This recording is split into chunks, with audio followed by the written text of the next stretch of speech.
Hello दोस्तों, स्वागत है आपका मेरे यूट्यूब चैनल में। और हिंदी का हम लोग वस्तुनिष्ठ प्रश्न कर लिए थे हम लोग। आज हम लोग अति लघु उत्तरीय प्रश्न शुरू करेंगे। विज्ञान आपका राजन सीरीज सेकेंड सेमेस्टर खत्म हो चुकी है, उसकी प्लेलिस्ट भी हमने बना दी है, आप जाके उसको देखिए। चलिए आगे बढ़ते हैं, प्रश्न नंबर 1 की ओर चलते हैं। कहानी शिक्षण की विधियां बताइए। कहानी शिक्षण की विधियां: पहली विधि है चित्र विधि, दूसरा है कहानी कथन विधि, तीसरा है प्रश्नोत्तर विधि और चौथा है वार्तालाप विधि। कहानी शिक्षण की ये 4 विधियां हैं: चित्र विधि, कहानी कथन विधि, प्रश्नोत्तर विधि और वार्तालाप विधि। आगे चलते हैं, प्रश्न नंबर 2 देखते हैं। उच्चारण दोष के सामान्य कारण क्या हैं? उच्चारण दोष के सामान्य कारण निम्नलिखित हैं। पहला है हिंदी ध्वनियों एवं उच्चारण स्थानों की अपूर्ण जानकारी। दूसरा है उच्चारण तत्वों के ज्ञान का अभाव। तीसरा है परिवार में अशुद्ध उच्चारण। और चौथा है शारीरिक विकार ध्वनि यंत्र संबंधित। आपके उच्चारण में जो सामान्य दोष हैं, जैसे तोतलापन जैसे हो गया, या हिंदी ध्वनियों में उच्चारण स्थानों की अपूर्ण जानकारी है, उच्चारण तत्वों का ज्ञान का अभाव है, परिवार में अशुद्ध उच्चारण है, जैसे हम लोग की ओर बिहार में लोग ओट को भोट कहते हैं, इधर ओट कहते हैं, वही उच्चारण का अभाव है। प्रश्न नंबर 3 देखते हैं। मौखिक अभिव्यक्ति के सोपान क्या हैं? उत्तर दिया हुआ है कि मौखिक अभिव्यक्ति के सोपान है शुद्ध उच्चारण, उचित गति, हाव भाव, विचार क्रमबद्धता और निसंकोच भाव व्यक्ति। प्रश्न नंबर 4 है शब्द की शक्तियों का उल्लेख कीजिए। अविधा, लक्षणा तथा व्यंजना यह शब्द की शक्तियों का उल्लेख है। सब इंपॉर्टेंट क्वेश्चन है। प्रश्न नंबर 5 दिया हुआ कि हिंदी व्याकरण के अनुसार वाक्यों के प्रकार लिखिए। हिंदी व्याकरण के अनुसार वाक्यों के 3 प्रकार होते हैं। पहला होता है सरल वाक्य, दूसरा होता है मिश्रित वाक्य, तीसरा होता है संयुक्त वाक्य। प्रश्न नंबर 6 दिया हुआ है लिखित अभिव्यक्ति के मुख्य साधन कौन कौन से हैं? लिखित अभिव्यक्ति के मुख्य साधन आपके सार लेखन, पत्र लेखन, निबंध, आत्मकथा, कहानी लेखन, नाटक लेखन, कविता लेखन, संस्मरण लेखन, विवरण, आख्या लेखन इत्यादि आपके लिखित अभिव्यक्ति के मुख्य साधन हैं। प्रश्न नंबर 7 दिया हुआ है कि वाक्य किसे कहते हैं? वाक्य के कितने अंग होते हैं? शब्दों को मिलाकर वाक्य निर्मित होते हैं। वाक्य द्वारा भाव या विचार प्रकट किए जाते हैं। वाक्य 2 प्रकार के होते हैं, पहला होता है उद्देश्य और दूसरा होता है विधेय। इसको इंग्लिश में सब्जेक्ट और ऑब्जेक्ट, सब्जेक्ट को प्रेडिकेट बोलते हैं, उद्देश्य और विधेय।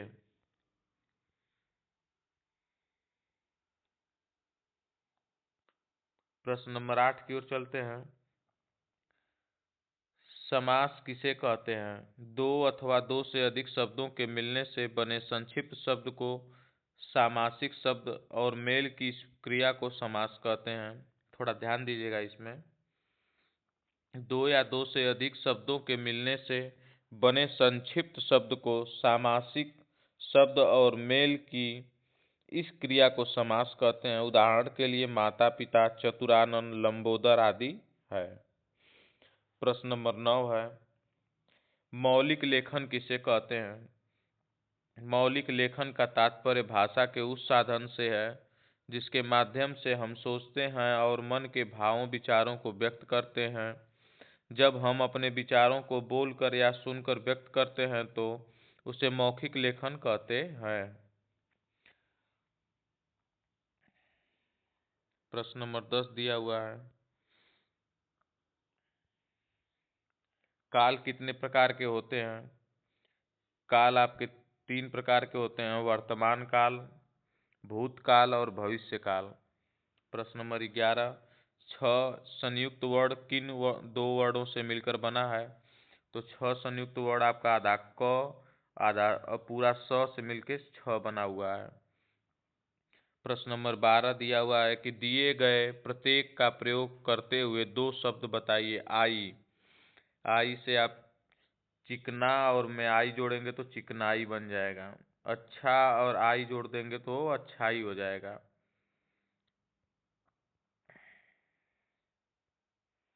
प्रश्न नंबर 13 दिया हुआ है कि लिंग की परिभाषा दीजिए। लिंग किसे कहते हैं? लिंग शब्द का वह रूप होता है जिसके अंतर्गत पुरुष या स्त्री होने का बोध होता है। इसे पुल्लिंग तथा स्त्रीलिंग भी कहा जाता है। प्रश्न नंबर 14 दिया हुआ है, हिंदी में समास कितने प्रकार के होते हैं? हिंदी में समास 4 प्रकार के होते हैं। पहला होता है अव्ययी भाव समास, दूसरा है तत्पुरुष समास, तीसरा है द्वंद्व समास और चौथा है बहुब्रीहि समास।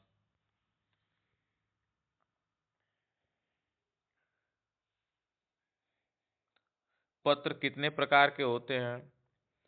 उत्तर दिया, विषय वस्तु एवं शैली के आधार पर पत्रों को दो वर्गों में वर्गीकृत किया गया है। पहला होता है औपचारिक और दूसरा होता है अनौपचारिक।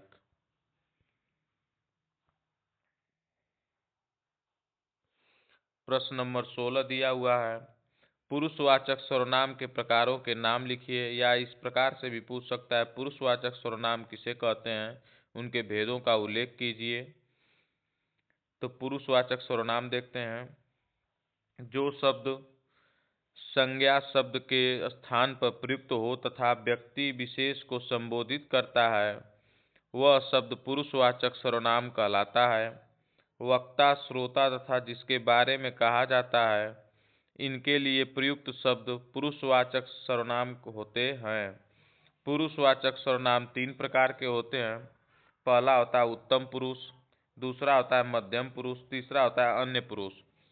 उत्तम पुरुष बोलने वाला, जैसे मैं, हम। मध्यम पुरुष जिसे बोला जाए, जैसे तू, तुम, आप। अन्य पुरुष में जिसके विषय में बोला जाए, जैसे वह, वे, उसने, उन्होंने आदि।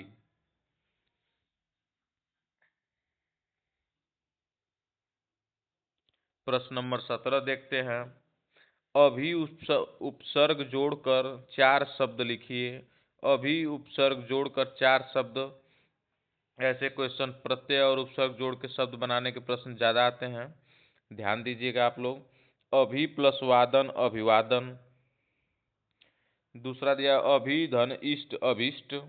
तीसरा है अभिधनमान, अभिमान। चौथा दिया हुआ है अभिधन अर्थी, अभ्यर्थी। प्रश्न नंबर 18, विदुषी एवं तपस्विनी शब्द का पुल्लिंग शब्द लिखिए। विदुषी शब्द का पुल्लिंग विद्वान और तपस्विनी शब्द का पुल्लिंग होता है तपस्वी। कभी कभी कवि का भी पूछ होता है कवित्री, ध्यान दीजिएगा। प्रश्न नंबर 19 की ओर चलते हैं, निम्नलिखित शब्दों के शुद्ध रूप लिखिए। दिया हुआ है पीरया बुद्धिमान, श्रीमती उत्सव।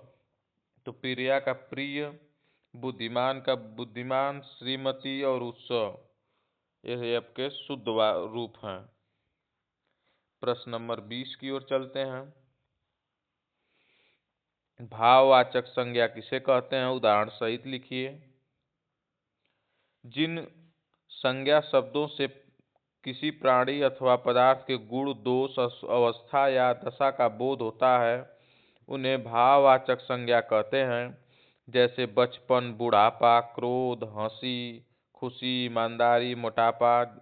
जिससे भाव उत्पन्न हो उसे भाववाचक संज्ञा कहते हैं। जिसमें खुशी का भाव उत्पन्न हो रहा है वह भाववाचक है। प्रश्न नंबर 21 देखते हैं, सम उपसर्ग से बनने वाले दो शब्द लिखिए। सम उपसर्ग से बनने वाले दो शब्द, पहला है सम धन गीत संगीत, दूसरा है सम धनमान सम्मान। प्रश्न नंबर 22 की ओर चलते हैं, प्रकृति का सुकुमार कवि किसे कहा जाता है? प्रकृति का सुकुमार कवि सुमित्रानंदन पंत को कहा जाता है। यह इंपॉर्टेंट क्वेश्चन देख लीजिएगा। प्रश्न नंबर 23 आपका दिया हुआ, पंच परमेश्वर कहानी के लेखक का नाम लिखिए। पंच परमेश्वर कहानी के लेखक आपके प्रेमचंद्र हैं, मुंशी प्रेमचंद्र। प्रश्न नंबर 24 देखते हैं,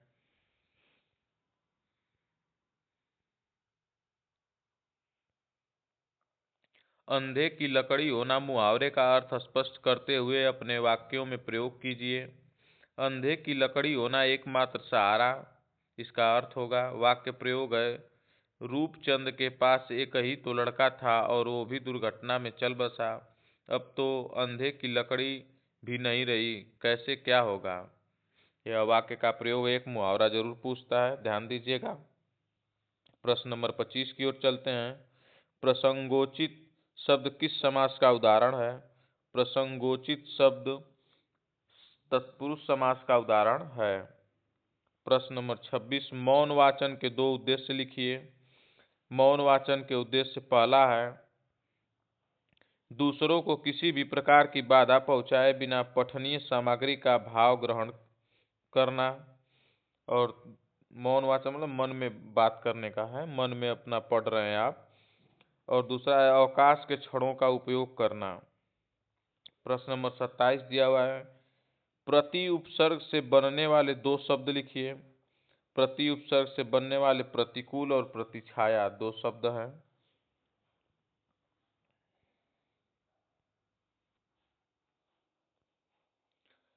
प्रश्न नंबर 28 दिया हुआ है, कारक शब्द में कौन सा प्रत्यय लगा हुआ है? कारक शब्द में अक प्रत्यय लगा हुआ है। प्रश्न नंबर 29 देखते हैं, ईसा ने पत्र पढ़ा, वाक्य में कौन सा लकार प्रयुक्त है?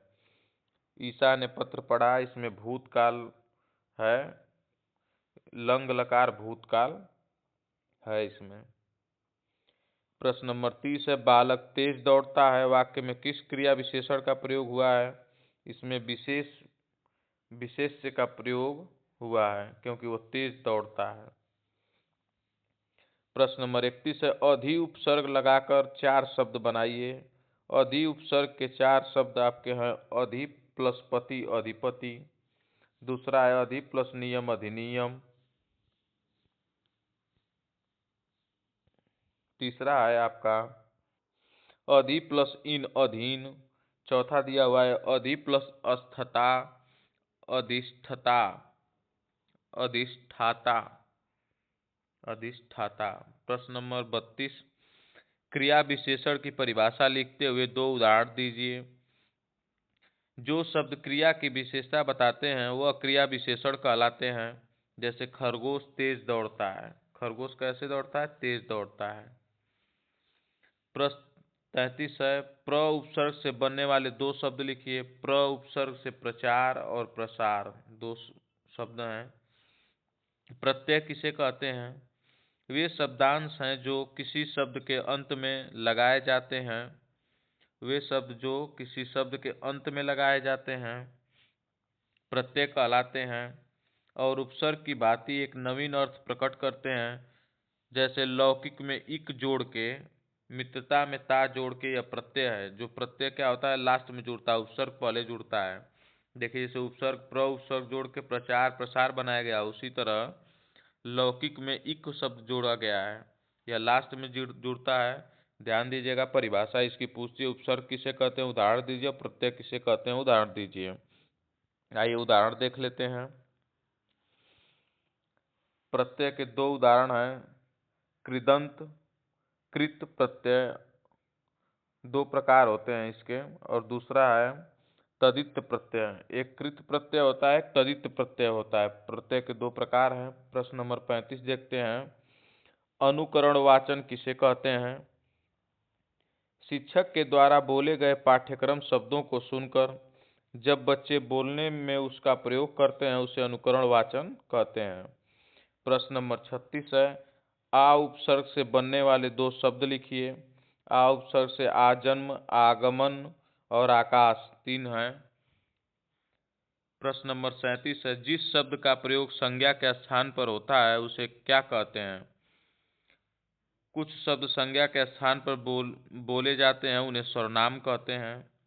जैसे हम, आप, मैं, तुम, वह, वे, उन्होंने, उसे, इसने, किसने, किसी को इत्यादि ये शब्द हैं जो कि संज्ञा के स्थान पर प्रयुक्त होने वाले शब्द को सर्वनाम कहते हैं। 38 देखते हैं। प्रश्न नंबर 38, द्रुत पाठ का क्या अर्थ है? द्रुत पाठ का अर्थ है कम समय में अधिक से अधिक वाचन या पाठ करना अर्थात पढ़ना। प्रश्न नंबर 39 दिया हुआ है, अक्षर का अर्थ लिखिए। जो नाशवान न हो उसे अक्षर कहते हैं।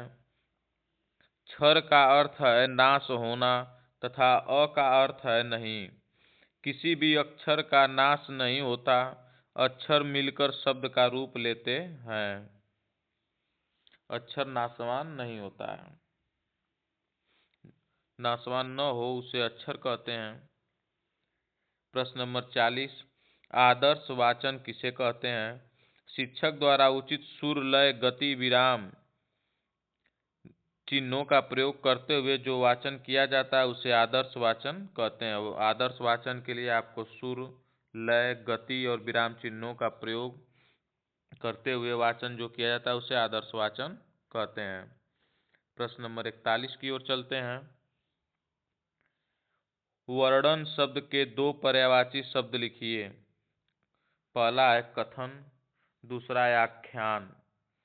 प्रश्न नंबर 42, सर्वनाम के दो उदाहरण लिखिए। सर्वनाम कुछ शब्द संज्ञा के स्थान पर बोले जाते हैं, उन्हें सर्वनाम कहते हैं। जैसे हम, आप, मैं, तुम, वह, वे, उन्होंने, उसने इत्यादि दिया हुआ है। प्रश्न नंबर 43 की ओर चलते हैं। अंश और अंश शब्द का क्रमशः अर्थ लिखिए। एक अंश जिसमें बड़ा स बना हुआ है उसका अंश मतलब भाग होता है, एक अंश का मतलब कंधा है। प्रश्न नंबर 44 दिया हुआ है, स्वर किसे कहते हैं? स्वर का अर्थ है ऐसा वर्ण जिसका उच्चारण अपने आप हो सके, जिसके उच्चारण के लिए दूसरे वर्ण के सहयोग की आवश्यकता न हो, उसे स्वर कहा जाता है। प्रश्न नंबर 44 है, स्वर किसे कहते हैं? स्वर का अर्थ है ऐसा वर्ण जिसका उच्चारण अपने आप हो सके, जिसके उच्चारण के लिए किसी दूसरे वर्ण की आवश्यकता न हो, उसे स्वर कहा जाता है। प्रश्न नंबर 45 दिया हुआ है, निम्नलिखित शब्दों के विलोम शब्द लिखिए। पहला है उत्थान, दूसरा है मूक। उत्थान का होता है पतन और मूक का मतलब वाचाल। प्रश्न नंबर 46 दिया हुआ है, सूक्ष्म पाठ के उद्देश्य बताइए। सूक्ष्म पाठ द्वारा निम्नलिखित उद्देश्यों की प्राप्ति हो सकती है। पहला है वाक्यों की रचना में व्याकरण के ज्ञान का पूर्ण उपयोग। दूसरा दिया हुआ है शब्द ज्ञान कोश में वृद्धि।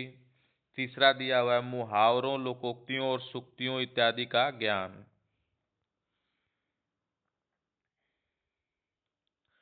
प्रश्न नंबर 47 दिया हुआ है, वाक्य कितने प्रकार के होते हैं? वाक्य 3 प्रकार के होते हैं, ऊपर हम भी ये पढ़ लिए हैं, सरल वाक्य, मिश्रित वाक्य और संयुक्त वाक्य। प्रश्न नंबर 48 देखते हैं। देखिए आ गया ना, ऊपर बताए थे आपको उपसर्ग और प्रत्यय की परिभाषा उदाहरण सहित पूछता है। देखिए यहाँ पर प्रश्न नंबर 48 में दे दिया है, उपसर्ग क्या है, सोदाहरण बताइए समझाइए। उपसर्ग का अर्थ बताते हुए कोई 4 उदाहरण लिखिए। उत्तर देखते हैं। शब्दांश अथवा कोई अक्षर किसी शब्द के आरंभ में जुड़कर उसके अर्थ को परिवर्तित कर दें अथवा अर्थ में विशेषता उत्पन्न कर दें तो उसे उपसर्ग कहते हैं। पहला है मर में अ जोड़ के अमर, नैतिक में अ जोड़ के अनैतिक, क्रमण में अति जोड़ के अतिक्रमण, आलय में न्याय जोड़ के न्यायालय बनाया गया है। यह उपसर्ग के उदाहरण हैं। प्रश्न नंबर 49 देख लेते हैं। सामासिक पद किसे कहते हैं? दो या दो से अधिक शब्दों के परस्पर मिलकर एक शब्द बनता है, उसे समास कहते हैं। जैसे चाय नाश्ता, रोजी रोटी, पढ़ाई लिखाई, यह सामासिक पद हैं। प्रश्न नंबर 50 देख लेते हैं। संज्ञा का अर्थ एवं भेद बताइए। वे शब्द जिनसे व्यक्ति, जाति, अवस्था, स्थान तथा वस्तु इत्यादि के नाम का बोध होता है उसे संज्ञा कहते हैं। संज्ञा 5 प्रकार की होती है, ध्यान दीजिएगा। पहला है व्यक्तिवाचक संज्ञा, दूसरा है जातिवाचक संज्ञा, तीसरा है भाववाचक संज्ञा और चौथा है समूहवाचक संज्ञा और पांचवा है द्रव्यवाचक संज्ञा। आपके 50 क्वेश्चन यहाँ तक हो गए हैं। तब तक के लिए इतना ही रखते हैं, और अगली कक्षा में हम लोग प्रश्न नंबर 51 से शुरू करेंगे। तब तक के लिए धन्यवाद। विज्ञान की सीरीज खत्म हो चुकी है, आप उनको देखते रहिएगा। सेकेंड सेमेस्टर पढ़िए उसको। धन्यवाद।